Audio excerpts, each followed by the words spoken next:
IPL 2024-এর সূচি অবশেষে ঘোষণা করা হলো। সম্পূর্ণ সূচি নয়, প্রথম দফার সূচি ঘোষণা করা হয়েছে, মানে প্রথম 21টা ম্যাচ। প্রথমেই অনেকের প্রশ্ন যে মাত্র 21টা ম্যাচের সূচি কেন ঘোষণা করা হলো, তার কারণ কয়েকদিন পরেই ভারতের লোকসভা ভোট রয়েছে এবং সেই নির্বাচনের জন্যই আপাতত প্রথম কয়েকদিনের ম্যাচ ঘোষণা করা হয়েছে এবং এরপরে যখন ভোটের দিনগুলো ঠিক হয়ে যাবে সেই অনুযায়ী দ্বিতীয় দফা বা বাকি সূচি পুরোপুরি ঘোষণা করে দেওয়া হবে। ঠিক আছে, কোনো চাপ নেই। অনেকের প্রশ্ন যে ভারতে কি তাহলে আইপিএল হবে না বাকিটা, এমন কোনো কথা নেই, ভারতেই হবে, ধরেই নিন ভারতেই হবে। তবে কোথায় কবে হবে সেটার জন্য এই ভোটের দিনক্ষণগুলো ঘোষণা করা দরকার। তো প্রথম 21টা ম্যাচের জন্য ঘোষণা করে দেওয়া হয়েছে সূচি, ঠিকঠাকই আছে, খুব একটা ইন্টারেস্টিং কিছু নেই। প্রথম ম্যাচটা চেন্নাই ভার্সেস আরসিবি। চেন্নাই গতবারের চ্যাম্পিয়ন দল, চেন্নাই রয়েছে এবং তার সাথে আরসিবি। প্রথমে একটা হাই ভোল্টেজ ম্যাচ। প্রথম সপ্তাহে আরো একটা দুর্দান্ত ম্যাচ রয়েছে, Gujarat Titans versus Mumbai Indians. বলবো সবকিছু সম্পর্কে বলবো, তবে তার আগে ভারতীয় সমর্থকদের জন্য বা ভারতীয় দলের জন্য একটা ব্যাড নিউজও রয়েছে, সেটাই দিই। বরং খারাপ দিয়ে শুরু করেই শেষটা ভালো দিয়ে করবো। মোহাম্মদ শামি চোটের জন্য আইপিএল খেলবেন না। মোহাম্মদ শামি, যিনি গতবারের পার্পল ক্যাপ উইনার ছিলেন, সবচেয়ে বেশি উইকেট তুলেছিলেন, সেই মোহাম্মদ শামি চোটের জন্য খেলবেন না এবারের আইপিএল। অনেকেই বলবেন ভালোই তো, এতে ভারতের জন্যই ভালো, টি-20 বিশ্বকাপের আগে তিনি একেবারে পুরো ফ্রেশ থাকবেন, একেবারে চোট সারিয়ে ঠিকঠাক উঠবেন। যতটুকু আমি শুনলাম টি-20 বিশ্বকাপের জন্য হয়তো মোহাম্মদ শামি থাকছেন না। মোহাম্মদ শামি সম্ভবত 2025 সালের যে বর্ডার গাভাস্কার ট্রফিটা রয়েছে, মানে পরের বছর 24-25, হয়তো ডিসেম্বর থেকে শুরু হবে, সেই সময়তে কামব্যাক করার চেষ্টা করবেন বা সেই সময়তে হয়তো আমরা তাকে কামব্যাক করতে দেখবো। অর্থাৎ আইপিএল এ তো শামি থাকবে না এবং তার সাথে টি-20 বিশ্বকাপে হয়তো মোহাম্মদ শামি থাকবেন না। এবার এই মোহাম্মদ শামি চোট পেয়েছেন, আবারও টি-20 বিশ্বকাপের দলে নেই, এটা শুনে হয়তো অনেকে আবার রেগে যাবেন, অনেকে আবার বলবেন বড় টুর্নামেন্টের আগেই এখন চোট পেতে হলো, আবারও আমরা একটা বড় প্লেয়ারকে ছাড়াই নামবো, যেমনটা গতবারে বুমরা হয়েছিল। তাদের উদ্দেশ্যে বলি, মোহাম্মদ শামি এই যে বিশ্বকাপটা খেলেছিলেন, সেই বিশ্বকাপে তিনি কিন্তু চোট নিয়ে খেলেছিলেন। অনেকে বলবেন চোট লুকিয়ে খেলছে, দলের জন্য খেলেছিলেন এবং কি প্রদর্শন করেছেন সেটা তো আমরা দেখেইছি। প্রায় ফাইনাল অব্দি, মানে সেমিফাইনালে যে ম্যাচটা তিনি জেতালেন 7টা উইকেট নিয়ে, দুর্দান্ত প্রদর্শন করেছিলেন। ফাইনালে হয়তো ম্যাচ জেতাতে পারেনি, উইকেট তুলতে পারেনি, সেটা আলাদা ব্যাপার। বাট যাই হোক, মোহাম্মদ শামি চোট নিয়ে বিশ্বকাপ খেলেছিলেন এবং তার একটা রেস তো থেকেই যায়, তাই না? এবং সেই কারণে ইতিমধ্যে খেলছেন না এবং আইপিএলও খেলবেন না, সম্ভবত টি-20 বিশ্বকাপের পরে খেলবেন না। একটা লম্বা গ্যাপ চলে আসবে, এর মাঝে হয়তো অন্য ভারতীয় পেসারও চলে আসবেন এবং সেটা আসলে ভারতীয় দলের জন্য ভালো। এমনটা আমি বলছি না যে শামিকে ইচ্ছে করে বাদ দিয়ে নতুন প্লেয়ারকে আনা হোক, এমনটা নয়। একান্তই যখন শামি নেই, সুতরাং এই সময় শামির একজন রিপ্লেসমেন্ট তুলে আনতে হবে। কারণ বুমরা, সিরাজ এবং শামি যে প্রদর্শন করেছিলেন বিশ্বকাপের মঞ্চে, শামির পরিবর্তে অন্য কোনো প্লেয়ার অন্তত আগামী 2-3 বছর পর তো লাগবে, তাই না? এবার সেই প্লেয়ারকে এখন থেকে রেডি করা হোক, এইটুকুনি আমি বলতে পারি। সুতরাং যাই হোক, শামি ফিরে আসুন, কোনো তাড়াহুড়ো নেই। বর্ডার গাভাস্কার ট্রফি আমাদের কাছে খুব গুরুত্বপূর্ণ, 2024-25-এ যেটা হবে সেখানেই ফিরে আসুন, দেখা যাক। এবার তাহলে প্রশ্ন হচ্ছে, শামি যদি না থাকেন তাহলে টি-20 বিশ্বকাপের জন্য আমাদের পেস ট্রায়াল কারা হবে? যদি ভারত 3 জন পেসার খেলায়, কারণ ওয়েস্ট ইন্ডিজে 3 জন পেসারই খেলাতে হবে এমনটা নয়, কারণ হার্দিক পান্ডিয়া রয়েছে, বুমরা এবং সিরাজ তার সাথে থাকবে, হার্দিক, বুমরা, সিরাজ রয়েছেন। আর একজন পেসার হিসেবে আমাদের কাছে অর্শদীপ সিং রয়েছেন, অপশন আছে, সমস্যা নেই, কিন্তু ওডিআইতে একজনকে তৈরি করতে হবে এবং অর্শদীপ সেটা খুব ভালো অপশন। যাই হোক, সুতরাং শামি নেই, এটা একটা চিন্তার বিষয়, কিন্তু শামি ফিরে আসুন, আবারও সেই অসাধারণ বোলিং করুন, 7টা উইকেট তুলুন, এটাই চাই, দ্যাটস ইট। এবার তাহলে এবারের আইপিএল এ যতটুকু আপাতত সূচি ঘোষণা করা হয়েছে, ইম্পর্টেন্ট জিনিস কি, সবচেয়ে উল্লেখযোগ্য জিনিস কি, সেটা অবশ্যই হার্দিক পান্ডিয়ার মুম্বাইয়ের হয়ে ক্যাপ্টেন হিসেবে নামা। দেখুন, কয়েকদিন ধরেই এই হার্দিক ভার্সেস রোহিত, মুম্বাইয়ের ক্যাপ্টেন বদল, এই নিয়ে অনেক আলোচনা হচ্ছিল, কিন্তু একই সাথে এটাও মাথায় রাখতে হবে যে এর মাঝে কিন্তু একটা আইপিএল এর যে ট্রেডিং উইন্ডো সেটা কিন্তু চলছিল, মানে এর মাঝে চাইলে কিন্তু রোহিত শর্মাকে অন্য দলে আনা যেতে পারত, মাথায় রাখুন। এর মধ্যে এই যে ট্রেডিং উইন্ডোটা চলছিল, মুম্বাই দলে যেহেতু রোহিত রয়েছেন, রোহিতকে এর মাঝে কিন্তু অন্য দলে আনা যেতে পারত। অনেক জায়গাতে শোনা যাচ্ছিল যে কলকাতা ট্রাই করতে পারে, বাট অতটাও সহজ নয়। এবং এই আজকে আইপিএল এর যে সূচি ঘোষণা হয়েছে তার সাথে সাথে ট্রেডিং উইন্ডো বন্ধ হয়ে গেছে, সুতরাং হার্দিক পান্ডিয়া এবং রোহিত শর্মা দুজনেই মুম্বাই ইন্ডিয়ান্সে থাকবেন একই দলে। এবার দেখুন, আইপিএল এর কোন দল কেমন খেললো সেই নিয়ে আমার কোনো মাথা ব্যথা নেই, আসলেই কোনো মাথা ব্যথা নেই। ইভেন মুম্বাই ইন্ডিয়ান্সের আমি সাপোর্টার নই, এটা যদি চেন্নাইয়ের ক্ষেত্রে হতো, চেন্নাইয়ের ক্ষেত্রে যদি এরকম সিচুয়েশন আসতো, আমার কোনো মাথা ব্যথা ছিল না। ভারতীয় দল সবার আগে, আইপিএল তারপরে। আমি চেন্নাইয়ের সাপোর্টার বা কলকাতা পছন্দের দল বলে যে কলকাতা বা চেন্নাইতে এরকম হলে সেটাকে সাপোর্ট করবে এমনটা না। এই কারণে আমি বলছি, দেখুন এমনিতেই হার্দিক পান্ডিয়াকে নিয়ে প্রচুর সমস্যা হয়েছে, তার মধ্যে ঈশান কিষান রয়েছে, রোহিত শর্মা তিনি দলে রয়েছেন। আমি চাই না যে মুম্বাই দলে কোনোভাবে এই রোহিত, হার্দিক, কিষান এই ব্যাপারটা যেন কোনোভাবে পরবর্তীকালে ভারতীয় দলের জন্য সমস্যা সৃষ্টি না করে। আইপিএল এ রোহিত হার্দিকের আন্ডারে খেলতে নামছেন, বিশ্বকাপে হার্দিক রোহিতের আন্ডারে খেলতে নামবেন। প্লেয়াররা প্রফেশনাল, প্লেয়াররা জানে কখন কি করতে হয়, বাট কোনোভাবে যেন এটা এফেক্ট না ফেলে, এইটুকুনি আমি বলতে পারি। কারণ পাশের দেশেই এরকম একটা খুব বড় বাজে ঘটনা ঘটেছে গত বিশ্বকাপে আমরা দেখেছিলাম বাংলাদেশে, সাকিব তামিম, ওই ব্যাপারটা যেন কোনোভাবে ভারতে না আসে, আমি জাস্ট এটুকুনি চাই। বাকি হার্দিক কেমন নেতৃত্ব দেবেন, কেমন প্রদর্শন করবেন, চ্যাম্পিয়ন করতে পারবেন কিনা, প্রথম ম্যাচে গুজরাটের বিপক্ষে গুজরাটের মাঠে খেলতে গিয়ে কেমন করবেন, আমার কিচ্ছু মাথা ব্যথা নেই, বাট ভারতীয় দলে যেন এটা কোনো রকম প্রভাব না ফেলে, এবং মেবি ফেলবে না, এটাই আশা করতে পারি। That's it.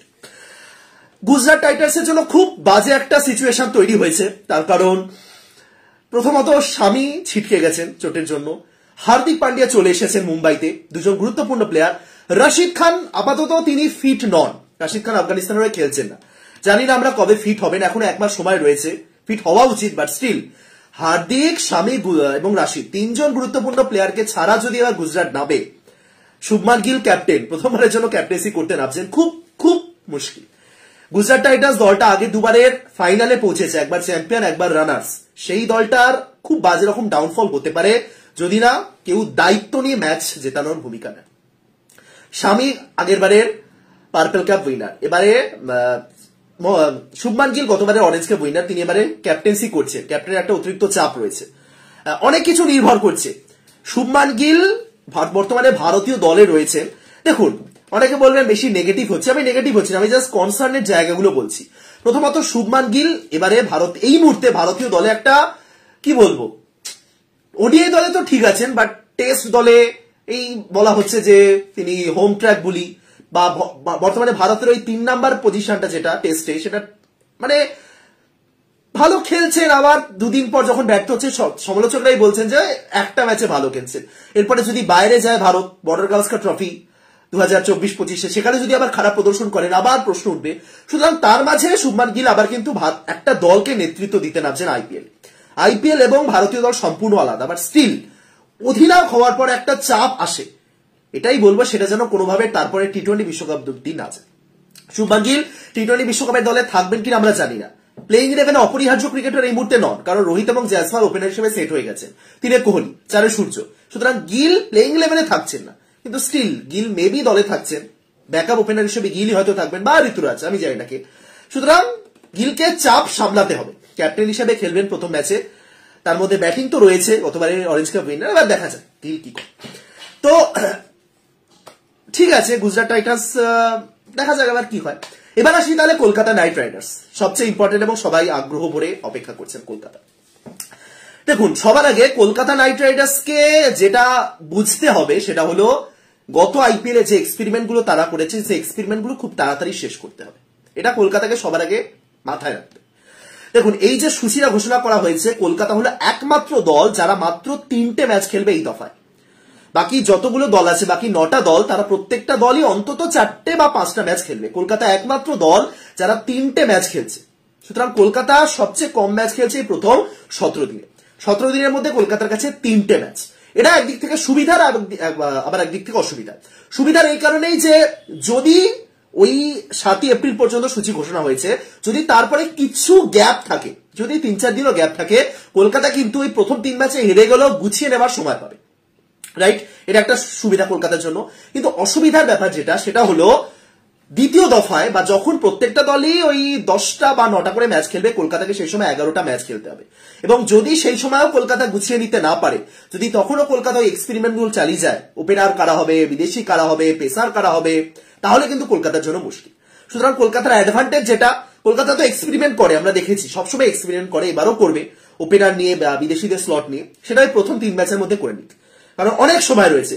কলকাতার প্রথম ম্যাচ 23 তারিখ, কলকাতার দ্বিতীয় ম্যাচ রয়েছে 29 তারিখ, মাঝে 6 দিনের গ্যাপ, কলকাতার তৃতীয় ম্যাচ রয়েছে সেই 3 তারিখ, মাঝে আবার 4 দিনের গ্যাপ, তারপরে তো 7 তারিখ পর্যন্ত কোনো ম্যাচ নেই, অন্তত আবার একটা 5 থেকে 6 দিনের গ্যাপ কলকাতা পাচ্ছে। কলকাতাকে এই জিনিসটা মাথায় রেখে টিমটা গুছাতে হবে, দ্যাটস ইট। দেখা যাক আন্দ্রে রাসেল যে ফর্মে রয়েছেন, অসাধারণ, মানে অসাধারণ খেলছেন। অস্ট্রেলিয়ার বিপক্ষে আমরা দেখেছি, বাংলাদেশ প্রিমিয়ার লিগে গিয়ে ভালো খেলেছেন। এছাড়া মিচেল স্টার্ক, আমি জানি না, মানে আইপিএল নিয়ে আজকে যখন ওই সূচি ঘোষণা হচ্ছে, আজকে ওই ঘুরে ফিরে মিচেল স্টার্কের প্রসঙ্গই উঠছে। প্রথম ম্যাচে সানরাইজার্স হায়দ্রাবাদ বনাম কলকাতা, মানে ঘুরে ফিরে ওই একটাই কথা, Mitchell Starc versus Pat Cummins, যেহেতু তাদেরকে 20 কোটির বেশি টাকা দিয়ে কেনা হয়েছে। সুতরাং বুঝতে পারছেন, জাস্ট সূচি ঘোষণা হয়েছে, ম্যাচও শুরু হয়নি, ইতিমধ্যে কিন্তু কেকেআর ভার্সেস এসআরএইচ এর বদলে Pat Cummins versus Mitchell Starc কথাটাই উঠে আসছে। তার কারণ এত টাকা দেওয়া হয়েছে, এত টাকা দিয়েছি তোমাকে, তুমি পারফরমেন্স বার করে দাও। ইভেন কমেন্টেটররা পর্যন্ত এই সেম জিনিসটাই মানে উল্লেখ করছেন, না বলেও বুঝিয়ে দিচ্ছেন যেটাই, যে এটা কিন্তু টাকার খেলা হতে চলেছে, কারণ প্রচুর টাকা তোমাকে দিয়েছি, এবার পারফরমেন্স দাও। সুতরাং মিচেল স্টার্ক কেমন প্রদর্শন করেন দেখার। কলকাতাকে সবার আগে ভালো বিদেশি চুজ করতে হবে, মানে ভালো বিদেশি তো রয়েছে, প্রপার কম্বিনেশন আর কি, যে 4 জন বিদেশির কম্বিনেশন সেটা চুজ করতে হবে। রাসেল একজন তো থাকবেন, মিচেল স্টার্ক অবশ্যই প্রায়োরিটি পাবেন। সুনীল নারায়ণ এমন একটা জায়গায় রয়েছেন বর্তমানে, সুনীল নারায়ণ আবার কিন্তু কলকাতা দলে একদম ফার্স্ট চয়েস, তিনি একদম মানে অটো চয়েস এমনটা কিন্তু বলা যায় না। সুনীল নারায়ণের পারফরমেন্স ভালো, মেডেন দিচ্ছেন, কিন্তু সুনীল নারায়ণের জায়গা নিয়ে কিন্তু এবার সমস্যা তৈরি হচ্ছে, কারণ ওইদিকে জেসন রয় এবং রহমানুল্লাহ গুরবাজ কিন্তু ইতিমধ্যে আফগানিস্তানের মোটামুটি ভালোই খেলছে। জেসন রয় তো যে কোনো দিন প্লেইং 11 ডিজার্ভ করে, সুতরাং সুনীল নারায়ণের জায়গাটা কিন্তু একটু নড়বড় করছে। সুতরাং দেখা যাক কলকাতা বিদেশি চুজ করতে পারে কিনা, ইম্প্যাক্ট প্লেয়ারের রুলসটাও রয়েছে, সবকিছু ঠিকঠাক মেনে কলকাতা এবারে অনেক বেটার টিম, এটুকুনি আমি বলতে পারি। এবং তার একটা বড় কারণ, গৌতম গম্ভীর ফিরে এসেছে। গৌতম গম্ভীর অ্যাট লাস্ট ফিরেছেন এবং এই দলটাকে গম্ভীর খুব সঠিক পথে চালিত করতে পারে।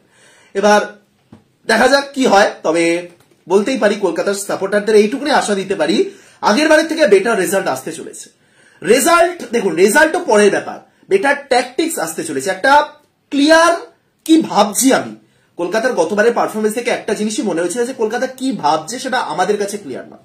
হ্যাঁ দেখুন, সাপোর্ট স্টাফরা যেটা ভাববেন সেটা তাদের নিজেদের ব্যাপার, কোচ সাপোর্ট স্টাফ বড় বড় নাম রয়েছে, তারা সেটা আলাদা ব্যাপার, তারা কি ভাবছেন কি ভেবে কি বানাচ্ছেন সেটা আলাদা ব্যাপার। পারফরমেন্স দিন তারা, আমরা সেই নিয়ে কিছু প্রশ্ন তুলবো না যে তোমরা কি ভেবে এই পারফরমেন্স দিচ্ছ। পারফরমেন্স যদি পজিটিভ হয় আমরা বলবো ঠিক আছে, যা খুশি ভাবো, কিচ্ছু এসে যায় না। কিন্তু যদি সেটা না হয় তাহলে অন্তত সেই জিনিসগুলো বোঝা উচিত যে কি কারণের জন্য কি করেছে, কি ভেবে কি করেছে। গৌতম গম্ভীর এই মুহূর্তে স্কোয়াডে রয়েছে, মানে সাপোর্ট স্টাফ হিসেবে রয়েছে, মেন্টার। এইটুকুনি ধরে রাখতে পারেন যে যদি কলকাতা ম্যাচ হেরেও যায়, যদি কোনো সিচুয়েশন ভুলও মানে ঠিকঠাক রিড নাও করতে পারে, তাও এইটুকুনি আমরা বুঝতে পারবো যে কি ভেবে গম্ভীর এই জিনিসটা নিয়েছে। গম্ভীরকে একা ক্রেডিট দিচ্ছি না আমি, সবাই রয়েছেন, বাট গম্ভীর একটা থিঙ্ক ট্যাঙ্ক হিসেবে খুব ভালো, এইটুকুনি কিন্তু বলা যায়। সুতরাং কলকাতার এবার একটা ভালো সুযোগ রয়েছে। চেন্নাই সুপার কিংস তাদের উদ্বোধনী ম্যাচ খেলতে নামছে, মেবি মহেন্দ্র সিং ধোনির শেষ আইপিএল, মেবি। গতবারও সবাই ধরে নিয়েছিল যে এটাই ধোনির শেষ আইপিএল, এবারও মেবি না, এবার হয়তো এটাই শেষ আইপিএল বলা যেতে পারে, আমি জানি না। ধোনি এমন একজন ক্রিকেটার, তিনি বড্ড আনপ্রেডিক্টেবল, বোঝা মুশকিল যে কখন কি হবে। তবে ধোনি একেবারে সেই পুরোনো দিনে ফিরে গেছেন, লম্বা লম্বা চুল, ধোনিকে দেখে মনে হয় না 40 পেরিয়ে গেছে লোকটা, মানে ধোনি সে পুরোনো জমানায় ফিরে গেছেন বলা যেতে পারে। দেখা যাক কি হয়। প্রথম ম্যাচে তারা নামছে আরসিবির বিপক্ষে। আরসিবি এত বছর ধরে সেই 2008, 8, 9, 10, 11, 12, 13, 14, 15, 16, 17, 18, 19, 20, 21, 22, 23 আরো একটা টুর্নামেন্টে নামছে আরসিবি। কলকাতার মতো আরসিবির ক্ষেত্রে আমি বলবো আরসিবির কাছে এবার একটা ভালো সুযোগ রয়েছে। অ্যাকচুয়ালি আরসিবির কাছে প্রত্যেক বছরই সুযোগ থাকে, কিন্তু কাজে লাগাতে হবে।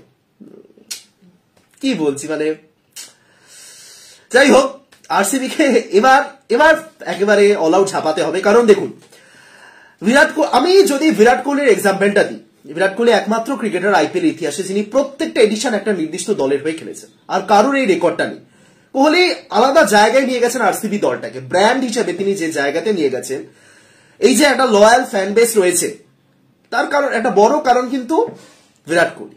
মুম্বাইয়েরও যেটা ছিল এই মাঝে হার্দিক রোহিত এই ঝামেলাটা না হলে মুম্বাইয়ের একটা লয়াল ফ্যান বেস থাকতো, চেন্নাইয়ের তো রয়েছে ধোনির জন্য। সুতরাং ট্রফি না জেতা সত্ত্বেও, চেন্নাই মুম্বাই তো 5টা করে ট্রফি জিতেছে, আরসিবি একটা ট্রফি না জেতা সত্ত্বেও তাদের একটা লয়াল ফ্যান বেস রয়েছে বিরাট কোহলির জন্য। কোহলি ম্যাক্সিমাম 5, আমি ধরলাম ম্যাক্সিমাম 5 বছর, কোহলি 35 হয়ে গেছে, যদি আর 5 বছর ধরি 40 বছর পর্যন্ত খেলবেন আরসিবি। এবার এই বাকি 5 বছরের মধ্যে অন্তত একটা ট্রফি আরসিবি জিতুক, বিরাট কোহলির জন্য জিতুক।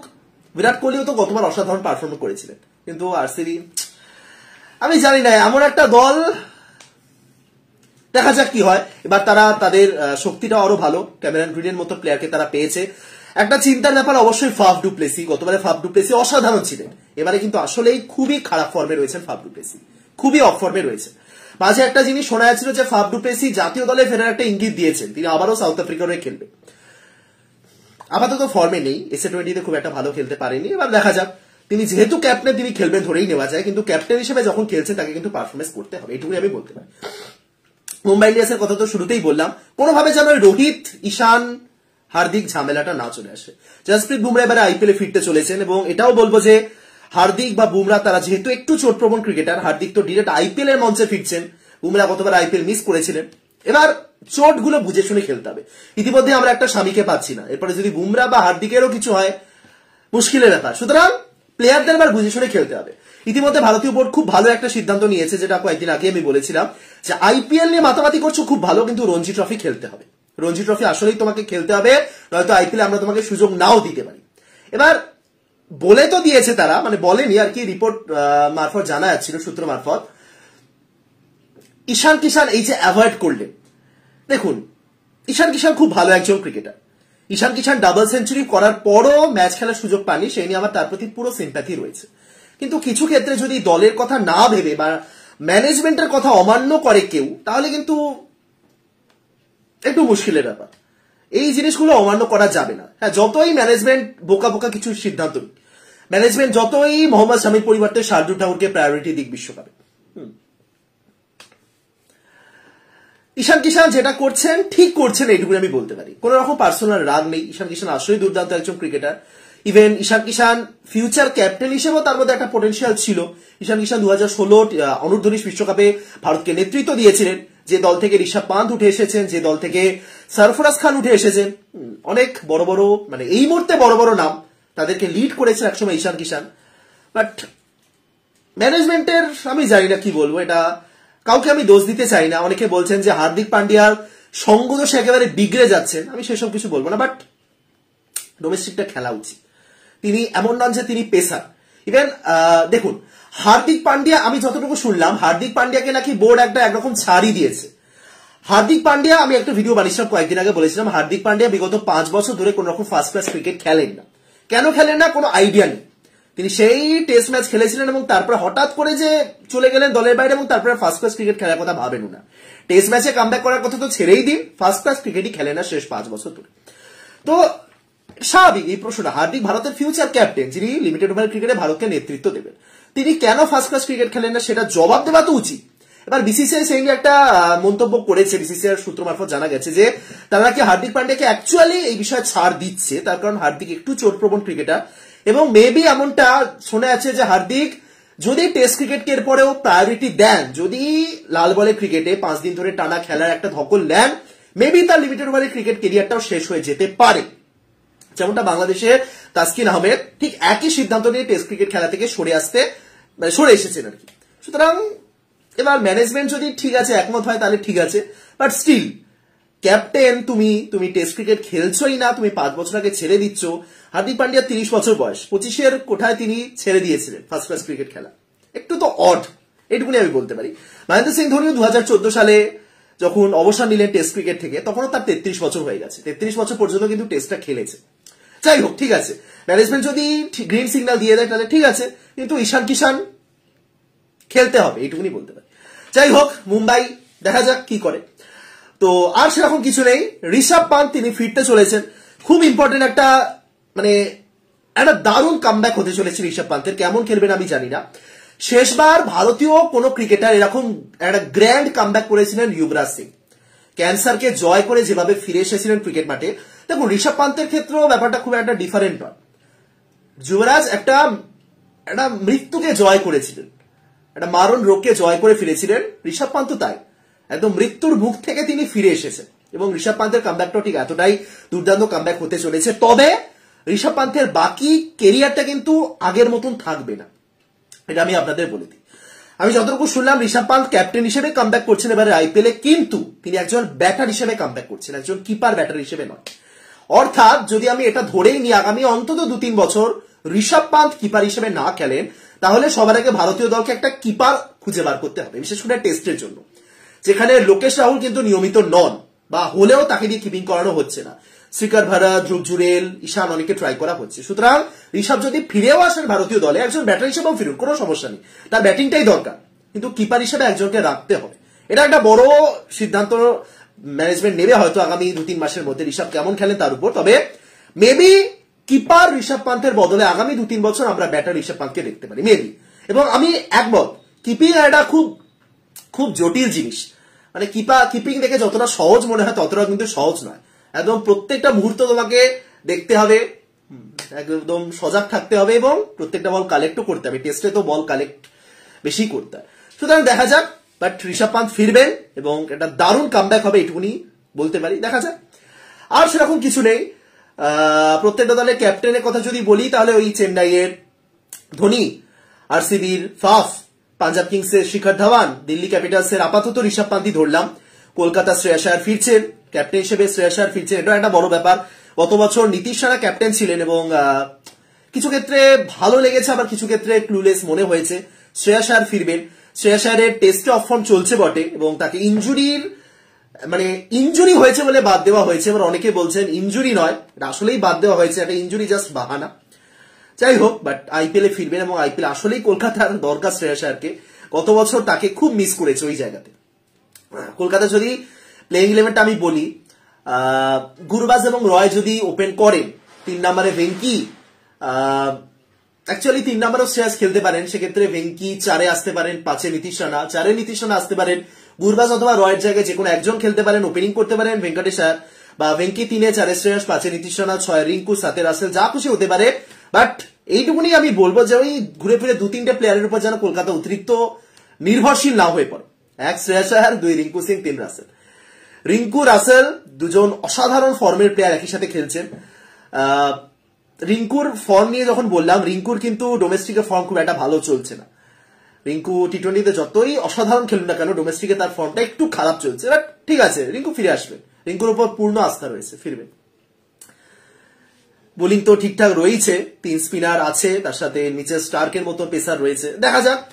যাই হোক, সানরাইজার্স হায়দ্রাবাদের ক্যাপ্টেন আপাতত মার্করাম, আমি জানি না চেঞ্জ হবে কিনা। প্যাট কামিন্স, অনেকে বলছেন প্যাট কামিন্সকেই নিয়েইছে তারা ক্যাপ্টেন হিসেবে, বাট টি20তে প্যাট কামিন্স যে অপরিহার্য বা অ্যাকচুয়ালি ঠিক আছে, কিন্তু টি20তে প্যাট কামিন্স কিন্তু অস্ট্রেলিয়াকে নেতৃত্ব দেন না, অস্ট্রেলিয়াকে মিচেল মার্শ নেতৃত্ব দেন। যাই হোক, ঠিক আছে, আইপিএল এর মঞ্চে প্যাট কামিন্স এত দাম ডিজার্ভ করে, তার কারণ তিনি অলরাউন্ডার, বোলিং অলরাউন্ডার, যেভাবে সেঞ্চুরি করেছিলেন ঠিকই আছে, বাট একটু বেশি হয়ে গেছে, 20 কোটি। রাজস্থান রয়্যালসের ক্যাপ্টেন সঞ্জু স্যামসন, সঞ্জু তো ওডিআই দলে সেরকম, মানে ওডিআইতে সেঞ্চুরি করেছেন, বা টি20 দলে সেরকম পাচ্ছেন না সুযোগ, দেখা যাক। লখনৌ সুপার জায়ান্টসের ক্যাপ্টেন লোকেশ রাহুল, গুজরাট টাইটান্সের ক্যাপ্টেন শুভমান গিল এবং মুম্বাই ইন্ডিয়ান্সের ক্যাপ্টেন হার্দিক পান্ডিয়া। এই হলো। এবং যদি আমি কলকাতার 3টে ম্যাচের কথা একটু সংক্ষেপে বলি, কলকাতা প্রথম ম্যাচ খেলতে নামছে সানরাইজার্স হায়দ্রাবাদের বিপক্ষে, ইডেন। কলকাতার কাছে আরো একটা অ্যাডভান্টেজ রয়েছে, প্রথম ম্যাচ ইডেনে খেলতে নামছে। ফার্স্ট ম্যাচটাই যদি কলকাতা জেতে, আশা করি একটা ভালো সমর্থন পাবে। এবার দেখুন, ইডেনের পিচও কিন্তু এবার অনেক কিছু ঠিক করে দেবে। মেবি ইডেনের পিচে কলকাতা 3 স্পিনার নিয়ে নামবে, তার সাথে নীতিশ রানা 4র্থ স্পিনার রয়েছে। ইডেনের পিছে মেবি কলকাতা 3 স্পিনার নিয়ে নামবে, বাকিগুলোতে হয়তো 3 স্পিনার নাও আসতে পারেন, ইম্প্যাক্ট প্লেয়ারের রুলসটা রয়েছে বর্তমানে।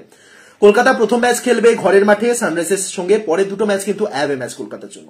একটা আরসিবির বিপক্ষে তারা খেলতে নামছে, দ্বিতীয় ম্যাচই বেঙ্গালুরুতে আরসিবির বিপক্ষে, বুঝতে পারছেন, এটাও কিন্তু একটা বড় ম্যাচ, মানে জিটি ভার্সেস এই মুম্বাই, যেমন এবারে একটা বড় ম্যাচ হতে চলেছে, ঠিক সেরকমই আরসিবি ভার্সেস কেকেআর। এমনি আরসিবি ভার্সেস কেকেআর এর একটা যুদ্ধ রয়েছে, তার উপর গম্ভীর চলে এসেছে।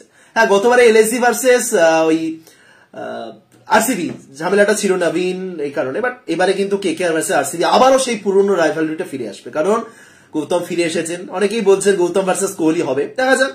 এবং তৃতীয় ম্যাচটা দিল্লির বিপক্ষে ম্যাচটা কিন্তু কলকাতার জেতা উচিত। আরসিবির বিপক্ষে কি হবে আমি জানি না, বাট প্রথম 3টে ম্যাচের মধ্যে অন্তত 2টো কলকাতাকে জিততে হবে, যেটা সানরাইজার্স এবং দিল্লি। আরসিবির বিপক্ষে জিতলে খুবই ভালো, তাহলে ঠিক আছে, বাট 2টো ম্যাচ অবশ্যই জিততে হবে। ম্যাচের সময় তো আপনারা জানেন, দুপুর 3:30 এবং সন্ধ্যে 7:30, যে ম্যাচগুলো ডাবল হেডার ম্যাচ, শনিবার রোববার করে যেগুলো হয়, 3:30 থেকে হবে দুপুরে এবং সন্ধ্যেবেলাটা 7:30 থেকে, ঠিক আছে। প্রথম ম্যাচটা 8টা থেকে হবে, প্রথম যে ম্যাচটা রয়েছে, আরসিবি ভার্সেস সিএসকে, কারণ মেবি একটা উদ্বোধনী অনুষ্ঠান আমরা দেখতে পারি। গতবারে তো দেখেছিলাম গতবার অরিজিৎ সিং কি উদ্বোধনী ম্যাচ এসেছিলেন না ফাইনালে, যাই না মনে নেই, বাট যাই হোক মেবি উদ্বোধনী অনুষ্ঠান হবে, যে কারণে 8টার সময় দেওয়া হয়েছে। চেন্নাইয়ের 4টে ম্যাচ রয়েছে। প্রথম ম্যাচে আরসিবির বিপক্ষে,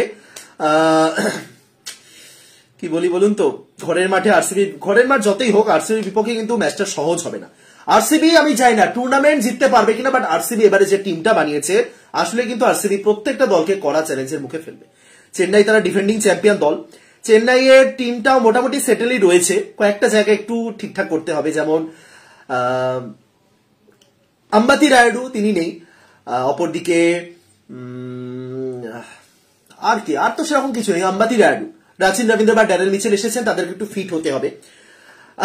চেন্নাইয়ের মুস্তাফিজুর রহমান, বাংলাদেশের ক্রিকেটার, তাকে নেওয়া হয়েছিল। মুস্তাফিজুর রহমান কয়েকদিন আগে একটা চোট পেয়েছিলেন, মাথায় বল লেগেছিল। তো আপাতত আমি জানি না কিরকম পরিস্থিতি, বাট এটুকুনি বলবো তাড়াতাড়ি সুস্থ হয়ে উঠুন, কারণ এরকম অ্যাক্সিডেন্ট বা এরকম ইঞ্জুরি কখনোই কাম্য নয়। মেবি ঠিক আছেন, বাকি বিপিএল খেলবেন কিনা আমি জানি না, আইপিএল এর আগেও তিনি পুরোপুরি সুস্থ হয়ে উঠবেন কিনা জানি না। এটা তো আর ফিটের ব্যাপার না, এটা সুস্থ হয়ে মাথায় বল লেগেছে, আমি শুনলাম যতটুকু যে সেখান থেকে রক্তক্ষরণও হয়েছে। সুতরাং তাড়াতাড়ি সুস্থ হয়ে উঠুন এটুকুনি বলবো, কারণ পুরো সিজনটা তিনি খেলতে পারবেন না। মাথিসা পাথিরানা নাকি মুস্তাফিজুর একটা লড়াই তো হবে কে খেলবেন, বাট যদি প্রথম কয়েকটা ম্যাচে মুস্তাফিজুর না ফিরতে পারেন, মেবি এবারে আইপিএল এ তার একটা ম্যাচও খেলা হবে না, কারণ চেন্নাই একটা সেট টিম খেলায়। অন্তত প্রথম 3-4টে ম্যাচ হয়তো তারা এক্সপেরিমেন্ট করবে, তারপর একটা টানা সেট টিম খেলিয়ে যাবে। গতবার আমরা দেখেছিলাম বেন স্টোকসকে পর্যন্ত তার একটা ম্যাচও খেলায়নি। সুতরাং সেরকম সিচুয়েশন আসলে কিন্তু যদি প্রথম 2-3টে ম্যাচ মিস করেন মুস্তাফিজুর, তার মেবি আর পরে খেলার সম্ভাবনা নেই, কারণ পাথিরানা ভালো ফর্মে রয়েছেন, 150 কিলোমিটার পার আওয়ার স্পিডে বল করছেন, ভালো বোলিং করেছেন আফগানিস্তানের সঙ্গে সিরিজে। দেখা যাক, চেন্নাই টিমটা মোটামুটি ঠিকঠাক রয়েছে। দ্বিতীয় ম্যাচ গুজরাট টাইটান্স। দেখুন, গুজরাট টাইটান্স বরাবরই শক্তিশালী দল থাকে, কিন্তু এবারে তাদের স্ট্রেংথ দেখে সেই ব্যাপারটা আসছে না। দেখা যাক কি হয়। তবে অভিজ্ঞ পেস বোলার রয়েছে, মোহিত বা উমেশ, স্বামী তো নেই। যাই হোক, ঠিক আছে, চেন্নাইয়ের জন্য গুজরাট টাইটান্স ম্যাচটা মোটামুটি সহজ। দিল্লি এবং হায়দ্রাবাদ দুটোই অ্যাওয়ে ম্যাচ, দেখা যাক। চেন্নাই ঠিকঠাকই আছে, চেন্নাইয়ের প্রথম 4টে ম্যাচ ঠিকঠাক। এবার মুম্বাই যেরকম একটা প্রথমে হেরে শুরু করে, সেই ধারা মেবি এবারও তারা বজায় রাখতে পারে, বাট স্টিল যেহেতু গুজরাট টাইটান্স সেরকম খুব বড় দল নয়। আজকে আইপিএল এ যখন শিডিউল ঘোষণা করা হচ্ছিল, আকাশ চোপড়া একটা কথা বলছিলেন যে মুম্বাই দলটাতে তো সবাই প্রায় ডেবিউ করে ফেলেছে আন্তর্জাতিক ক্রিকেটে, আনক্যাপড ক্রিকেটার কটা আছে? একজন রয়েছেন আকাশ মাধওয়াল, যিনি অসাধারণ বোলিং করেছিলেন গতবার। সুতরাং সেরকম নেই। অর্জুন টেন্ডুলকার, তাও কয়েকজন রয়েছেন, বাট নিয়মিত তারা হয়তো খেলবেন না। সুতরাং মুম্বাই দলটাকে কিন্তু ঠিকঠাক হ্যান্ডেল করতে হবে। এবার হার্দিক ক্যাপ্টেন হিসেবে তো প্রথম দুটো সিজনই ভালো খেলেছেন, দেখা যাক। মুম্বাইয়ের একটা ম্যাচ রয়েছে হায়দ্রাবাদের সাথে, একটা রাজস্থান, একটা দিল্লি, ঠিক আছে। আরসিবি 5টা ম্যাচ খেলছে, 2-3টে দল তারা 5টা করে ম্যাচ খেলছে, আরসিবি তাদের মধ্যে অন্যতম। চেন্নাই সুপার কিংস এর সাথে প্রথম ম্যাচ, তারপরে Punjab, Kolkata, Lucknow super giants, Rajasthan Royals. দেখুন, আরসিবি আসলেই শক্তিশালী দল, খুবই শক্তিশালী দল, তারা কেমন প্রদর্শন করে সেটাই। এবার বাকি দলগুলো নিয়ে আসলে কেউ ইন্টারেস্টেড নন, তাই ডিটেলসে বলছি না। যাই হোক, তো সবশেষে এই দাঁড়ালো যে প্রথম 21টা ম্যাচের জন্য ভারতীয় দল প্রথম 21টা ম্যাচের জন্য আইপিএল এর সূচি ঘোষণা করা হয়েছে। প্রথম ম্যাচ চেন্নাই ভার্সেস আরসিবি। আমি ইম্পর্টেন্ট পয়েন্টগুলো বলছি, মনে রাখুন। প্রথম ম্যাচ চেন্নাই ভার্সেস আরসিবি, ম্যাচের সময় 3:30 এবং 7:30। 7ই এপ্রিল পর্যন্ত আপাতত প্রথম 21টা ম্যাচের জন্য সূচি ঘোষণা করা হয়েছে, এবং হয়তো কয়েকদিনের মধ্যে দ্বিতীয় দফার সূচিটাও ঘোষণা করে দেওয়া হবে। ওই যেমন খেলা হয়, দুটো গ্রুপে ভাগ করা হয়, এবং তারপরে এবার অ্যাকচুয়ালি সেটা আমরা জানি না, এটাই হলো ব্যাপার। গতবারও আমরা দেখেছিলাম দুটো গ্রুপে ভাগ করে দেওয়া হয়েছিল, এবং মনে আছে নিয়মটা আইপিএল এর 10টা দলকে দুটো গ্রুপে ভাগ করে দেওয়া হয়, group A, group B. Group A তে 5টা দল থাকে, গ্রুপ বি তে 5টা দল থাকে। গ্রুপ এ তে যে দলগুলো রয়েছে তার মধ্যে প্রত্যেকটা দলের সাথে একবার করে ম্যাচ খেলে, এবং অপর গ্রুপে প্রত্যেকটা দলের সাথে 2বার করে ম্যাচ খেলে। এই হিসাবে 14টা ম্যাচ হয়। সেই রকম কোন গ্রুপ বিন্যাস কিন্তু ইতিমধ্যে এবারে আইপিএল এ ঘোষণা করা হয়নি, আমি জানি না এক্স্যাক্টলি কি হিসেবে তারা করছে। এবার যাই হোক, বাকি ম্যাচগুলো হয়তো ঘোষণা করে দেওয়া হবে। এবং কলকাতা 3টে ম্যাচ খেলবে, আরসিবি 5টা, চেন্নাই 4টে, মুম্বাই 4টে। আরো কিছু ইম্পর্টেন্ট পয়েন্ট, যেটা স্বামী ছিটকে গেছেন চোটের জন্য, কিছু করার নেই। হার্দিক ফিরে এসেছেন, ঋষভ পান্ত কামব্যাক করবেন, এবং শুভমান গিল ক্যাপ্টেন্সি করবেন। যাই হোক, তো এবার আপনারা কমেন্ট করে জানান, ছোট্ট করে কমেন্টে জানান যে আপনারা কোন দলকে সাপোর্ট করছেন। আমাকে যদি জিজ্ঞাসা করা হয় এবারের আইপিএল এর সবচেয়ে শক্তিশালী দল, আরসিবি কে আবারও শক্তিশালী মনে হচ্ছে, আর আরসিবি বাকিটা তো মাঠেই পারফরমেন্স করবে। যাই হোক, তবে কলকাতা, এটুকুনি বলতে পারি, কলকাতা এবার কিন্তু আসলেই আইপিএল জেতার দাবিদার। শেষ 3-4 বছরে ওই ঘুরে ফিরে কলকাতা, মুম্বাই, গুজরাট, সরি চেন্নাই, মুম্বাই, গুজরাট, হায়দ্রাবাদ, ওই কলকাতা সেই 14 সাল, 10 বছর হতে চললো। দেখা যাক 10 বছরে সুন্দর একটা ট্রফি জিততে পারে কিনা। যাই হোক, আপাতত শেষ 2টো ম্যাচ খেলুক ভারত, 2টো ম্যাচ রয়েছে, কালকেই শুরু হচ্ছে, দেখা যাক। আপাতত ভিডিওটা এখানেই শেষ করছি, আশা করি ভালো আছেন, ভালো থাকুন, সুস্থ থাকুন, দেখা হচ্ছে পরের ভিডিওতে। তাদের সবাইকে টাটা, গুড নাইট।